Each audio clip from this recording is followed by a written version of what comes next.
Kita ke sejumlah kasus dugaan penistaan agama. Kasus warga Australia meludahi buka imam di Bandung akhirnya dihentikan polisi dan kasus ini dilimpahkan ke kantor imigrasi Bandung. Sementara di Jawa Timur sejumlah warga melaporkan dokter dan YouTuber Richard Lee serta Arif Edison ke Polda Jawa Timur karena mensejajarkan kun fayakun dengan simsalabim.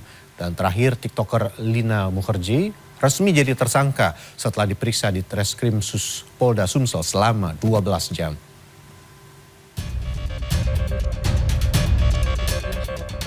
Inilah detik-detik warga asal Australia berinisial MBA meludahi imam masjid di kawasan Margahayu Raya, Kota Bandung, Jawa Barat. Setelah sempat ditangani Polrestabes Bandung, kasus hukum itu resmi dihentikan lantaran korban mencabut laporannya setelah MBA meminta maaf. MBA kemudian diserahkan ke pihak imigrasi Bandung pada Kamis siang untuk diperiksa lebih lanjut oleh pihak imigrasi. Sesuai dengan undang-undang yang berlaku, perbuatan tersebut masuk kategori pelanggaran hukum karena mengganggu ketertiban umum. Jika dalam pemeriksaan tersebut diputuskan terbukti bersalah, WNA itu berpotensi dideportasi ke negara asalnya.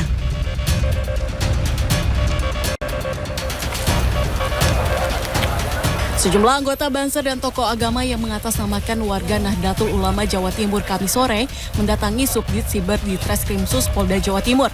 Mereka melaporkan dokter sekaligus YouTuber Richard Lee dan Arif Edison atas kasus dugaan penistaan agama dalam sebuah podcast di channel YouTube Dr. Richard Lee.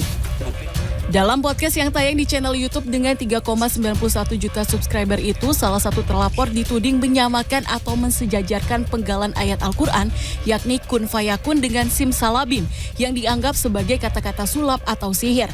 Hingga Kamis kemarin, podcast ini telah disaksikan oleh sekitar 1,4 juta penonton. Pelapor berharap laporan kepada polisi ini akan menjadi pelajaran bagi siapapun agar tidak sembarangan melakukan penistaan agama, khususnya menyangkut penggalan ayat suci Al-Quran.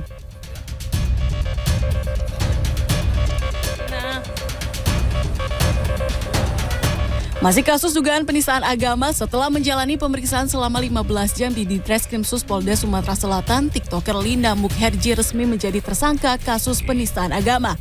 Tetapi penahanan Lina akhirnya ditangguhkan dengan alasan kesehatan. Sebelumnya, TikToker Lina dikecam setelah membuat konten medsos menyantap hidangan daging babi dengan melafazkan bismillah. Lina sempat menyampaikan permohonan maaf atas tindakannya yang tidak pantas demi konten media sosial. Oleh penyidik, Lina Mukherjee dikenakan 2 pasal terkait penistaan agama dengan ancaman 5 tahun penjara. Tim Liputan CNN Indonesia.